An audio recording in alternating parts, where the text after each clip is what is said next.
thing is a little bit dirty. It just rained and I was sitting here getting ready to record and it just started pouring. And I heard a lot of thunder and I was like, I'm on top of a hill in the middle of nowhere with electric fences surrounding this place and I'm not risking it. So I sat in my car for a little bit, but everything looks a little bit better out now. So it's time to get into the actual video. So you're thinking about getting a 335 and you want someone else's thoughts and opinions, maybe their experience. Well, I'm gonna give you mine and maybe it will help you make a decision on whether or not you wanna buy one of these things. So a little bit of background on my 335. I searched for quite a long time to find the right one. I think that's very important if you're gonna be looking to get one of these cars, finding the correct one that is well maintained and had the right previous owners who actually took care of the car is probably one of the most important things when it comes to these things. If you have someone that neglects the absolute crap out of them, well, you're probably gonna have a pretty bad experience. Now, I bought this thing in Chicago, or at least the suburbs of Chicago. I had to drive about, I think 7 or 8 hours to go get it. And I had been looking for about a year and a half. I think this car had 2 previous owners on it. There was like, I don't know, 1 owner for maybe a year. It was like a lease vehicle maybe. And then went to the second owner, which, I don't know, that guy had it for many, many years, all the way up until I bought it. And he took it to the BMW dealer for every single thing. So it has maintenance records going way back when, and I was able to see that. And I was able to see, well, it's been properly maintained. Everything looks good on the maintenance records. So I felt pretty confident in buying this car. And 3 years later, over 3 years now, it's been through many different stages, and honestly, I gotta say, it's treated me pretty well. So when I bought the car, it was completely stock, and now it's quite a bit of ways from being completely stock. You couldn't really tell from the exterior probably, but I've done everything going from completely stock to full bolt-on to single turbo. It's been single turbo for a year and a half maybe now, or almost 2 years maybe? I can't really remember, to be honest. Single turbo setup is a little bit more simple in my opinion. And honestly, any modern turbo is gonna be pretty reliable as opposed to what came on the car. A lot of these cars have over 100,000 miles on these stock turbos and they fail. And I'm sure a lot of people know about wastegate rattle. That's actually what happened to my turbos. And ultimately, I ended up going single because why not? And now on to the real question. Have I had any issues with this car? The answer is yes. But most of the issues that I have had were caused by things that I did. For example, once I went stage 2 plus MHD, I started getting misfires, and that's a big thing with these cars that you'll learn is probably one of the biggest downfalls of the car is the misfire issues that they all experience. And honestly, you just gotta make sure you have good spark plugs, coil packs, and injectors. Honestly, those are the main 3. Yes, you can get misfires from 20 other different things. They're less common, but they do happen. And yeah, I'd say as long as you stay on top of those things, you're pretty set. Oh my gosh, I am sweating out here. It is so hot.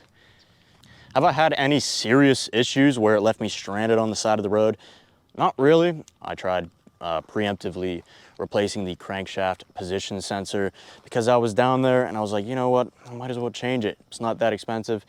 Well, that was a pretty big mistake. I don't know why I touched it. I mean, it's one of those, like, if it's not broke, don't fix it kind of things. So I replaced it and it ended up giving me some serious issues. I was stuck on the side of the road. Luckily, I was right down the road from my house and my dad was able to come and help me get it back home. And I replaced it again with a different crankshaft position sensor. And then that one broke when I was tightening it. And the plastic snapped and fell inside the engine. And I had to go fish that out, which I miraculously don't know how I did it, but I got it out of the engine and we were all good. Then I put another one in, 3rd time's a charm, it worked. But that was the only real like scary kind of like, oh shoot, like I'm stuck kind of thing that I've ever had with this car. Outside of that, nothing too major.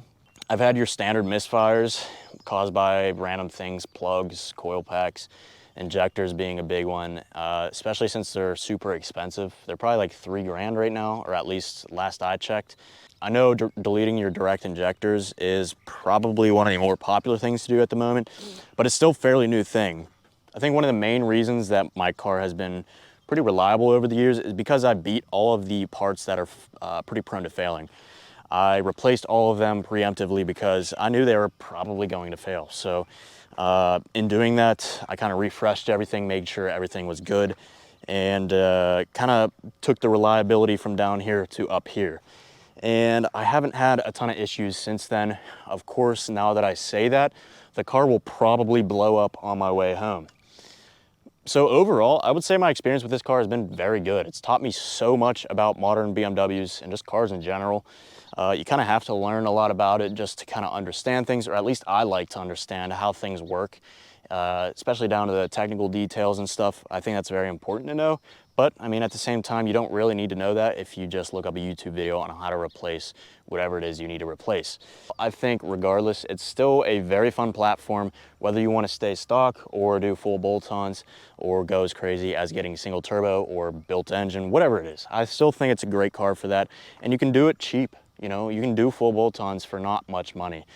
So would I recommend a 335? I would say yes, but you have to be the right person for this car, I think.